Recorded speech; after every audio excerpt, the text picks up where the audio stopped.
जय हिंद साथियों, आज इस वीडियो में समझेंगे एथेनॉल और एथेनॉल पर इतना क्यों भसड़ मचा हुआ है। हर तरफ जो है एथेनॉल की चर्चा हो रही है और लोग एथेनॉल को लेकर के सरकार से नाराज भी हैं, अपनी गाड़ियों की चिंता व्यक्त कर रहे हैं।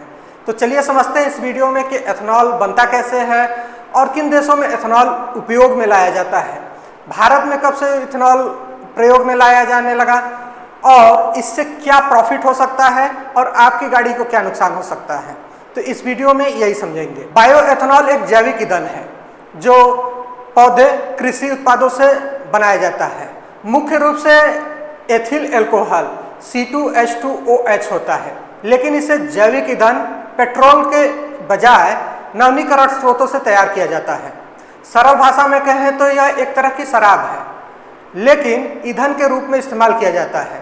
इसे गन्ना, मक्का, चावल, गेहूं या कृषि के बेकार पदार्थों जैसे भूसा या पुआल से बनाया जाता है। इथेनॉल का सफल प्रयोग दुनिया में 1975 से शुरू हुआ। इथेनॉल बनाया कैसे जाता है, तो इसके लिए बेसिकली कच्चा माल जैसे कि गन्ना, मक्का आदि को कुचलकर इसको फर्मेंटेशन किया जाता है, जिसमें कि स्टार्च डालकर अल्कोहल में बदल दिया जाता है। इसके बाद इसको डिस्टिलेशन किया जाता है, यानी शुद्धिकरण किया जाता है और 95 से लेकर के 99.99% तक के शुद्धिकरण करके इसको एथेनॉल में कन्वर्ट कर दिया जाता है। बेसिकली ये एक तरीका है जिससे कि बनाया जाता है। भारत में एथेनॉल का विवाद कहाँ से शुरू हुआ, तो ये काफी रोचक है।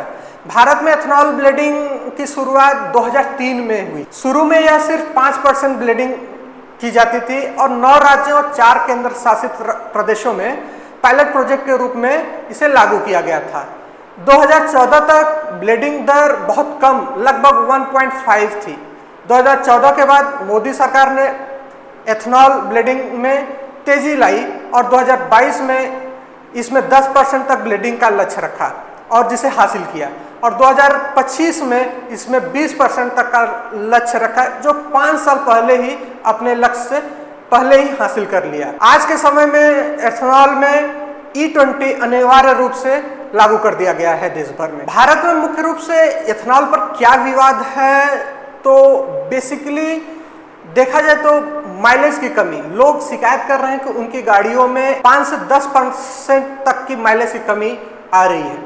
पुरानी गाड़ियां जो 2023 से पहले की थी, उसमें इंजन की समस्या, फ्यूल सिस्टम आदि खराब होने का डर रहता है। सोशल मीडिया पर बड़े पैमाने पर चर्चा का विषय बना हुआ है। दूसरी और समस्या है जैसे कि पानी और पर्यावरण को लेकर के। गन्ना उपजाने में बहुत पानी की खर्च होती है, इससे जल संकट बढ़ने का खतरा बढ़ जाता है। हाल ही में सुप्रीम कोर्ट में सरकार ने E20 को एक्सपेरिमेंट बताया, जिसके बाद विवाद और भड़क गया। लोग पूछ रहे हैं अगर यह प्रयोग है तो पूरे देश को क्यों गिनी पिग बनाया जा रहा है। पुरानी गाड़ियों में एथेनॉल का क्या असर होता है। पुरानी गाड़ियों का इंजन और कंपोनेंट्स 10% से ज्यादा एथेनॉल के लिए डिजाइन नहीं किए गए हैं। गाड़ियों में 20% एथेनॉल के इस्तेमाल से दिक्कत आ सकती है, जैसे कि जंग लगना, इंजन नॉक और परफॉर्मेंस लॉस। इथेनॉल का बॉइलिंग पॉइंट पेट्रोल से कम होता है, जो एक्सट्रीम हीट में वेपर लॉक का कारण बन सकता है।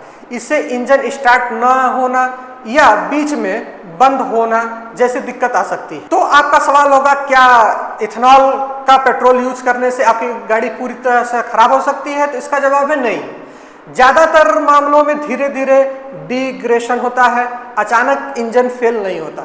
अगर नियमित सर्विसिंग जैसे कि फिल्टर क्लीनिंग और इत्यादि करते हैं तो समस्या कम रहती है। यदि अप्रैल 2023 के बाद बनी गाड़ियां हैं आपके पास, तो लगभग सभी पेट्रोल व्हीकल E20 कैपेबल है। 2020 से पहले की ज्यादातर की गाड़ियां E10 या E5 के लिए बनाई गई थी। दुनिया के प्रमुख देश जहां बायो इथेनॉल का इस्तेमाल पेट्रोल में होता रहा है, उसमें है ब्राजील सबसे आगे।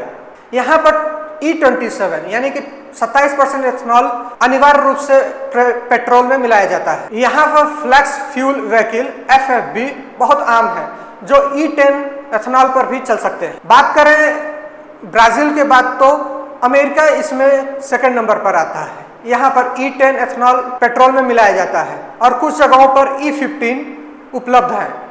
E85 फ्लेक्स फ्यूल वाहनों के लिए है। दुनिया का सबसे बड़ा उत्पादन एथेनॉल का मक्का से ही होता है। भारत में वर्तमान में एथेनॉल पेट्रोल में 20% मिलाया जाता है। भारत में वर्तमान में E20 पेट्रोल अवेलेबल है जिसमें कि 20% एथेनॉल मिलाया जाता है। सरकार का लक्ष्य है कि इसे बढ़ा करके 20 से 30% तक कर दिया जाए। भारत में मुख्यतः एथेनॉल गन्ना से बनाया जाता है। इसके अलावा चीन, Thailand, Cambodia, Canada, Philippines, Indonesia, Australia, इन सभी देशों में 10 से 5% या फिर 15% तक की एथेनॉल ब्लेंडिंग की जाती है। हाल ही में सुप्रीम कोर्ट में सरकार ने एक याचिका की सुनवाई हो रही थी जो कि कर्नाटक के एक एथेनॉल कंपनी VINP डिस्टिलरीज से जुड़ा केस था जिसमें एथेनॉल सप्लाई और आवंटन का विवाद था। सरकार की तरफ से अटॉर्नी जनरल ने कहा 20% एथेनॉल ब्लेंडिंग अभी एक तरह का प्रयोग है, इसका पूरा असर अगले साल 2027 तक साफ हो सकेगा। फिलहाल सरकार इसके प्रभाव का मूल्यांकन कर रही है। इस एक वाक्य ने पूरे देश में तूफान खड़ा कर दिया जिसके बाद सरकार का स्पष्टीकरण भी आया। कोर्ट केस के बारे में जानना चाहते हैं तो अंकित अवस्थी इंडिया चैनल पर देख सकते हैं। उन्होंने डिटेल में जानकारी साझा किया है। पेट्रोल में एथेनॉल ब्लेंडिंग के क्या फायदे हो सकते हैं? तो बेसिकली भारत जैसे देश में कच्चे तेल का आयात उनमें कमी लाने के लिए विदेशी मुद्रा फॉरेन एक्सचेंज की बचत के लिए भारत ने E20 से अब तक हजारों करोड़ रुपए बचाए हैं। किसानों को फायदा हो सकता है, जैसे गन्ना, मक्का, चावल आदि फसलों से एथेनॉल बनता है जिससे किसानों को अतिरिक्त आय होगी। पर्यावरण के लिए भी अच्छा संदेश है। इथेनॉल जलने पर कम CO2 कार्बन उत्सर्जन होता है, सल्फर का कम उत्सर्जन होता है, इससे प्रदूषण कम होता है खास करके शहरों में। साथ ही पेट्रोल की कीमतों में नियंत्रण लाया जा सकता है। एथेनॉल सस्ता पड़ता है जिससे पेट्रोल की कीमत स्थिर की जा सकती है। तेल की कीमतों में उतार चढ़ाव को कम किया जा सकता है। बात करें कि इंजन परफॉर्मेंस आपकी गाड़ी पर क्या असर पड़ेगा यदि आप एथेनॉल यूज करते हैं। आपकी गाड़ी एथेनॉल अनुकूल है तो कुछ मामलों में पावर थोड़ी बढ़ सकती है जिससे आपकी गाड़ी फार्मूला रेस हो सकती है। सरकार का दावा है कि पेट्रोल में E20 एथेनॉल ब्लेंडिंग लागू करने से भारत में भारी मात्रा में विदेशी मुद्रा की बचत की जा सकती है। साथ ही कार्बन उत्सर्जन में कमी और किसानों को सीधे फायदा पहुंचाया जा सकता है। एथेनॉल पर कुछ सवाल अभी भी रह जाते हैं, जैसे कि क्या आपकी गाड़ी एथेनॉल के लिए अनुकूल है? क्या सरकार को एथेनॉल ब्लेंडिंग के आउटलेट और पेट्रोल के आउटलेट अलग अलग निर्धारित करने चाहिए जिससे कि आम जनता को अपनी ऑप्शन के अनुसार पेट्रोल डलवा सके? आपका क्या विचार है? आप कमेंट में बता सकते हैं। सरकार को कोई सुझाव हो जो आप देना चाहते हैं तो भी नीचे कमेंट कर सकते हैं। जय हिंद।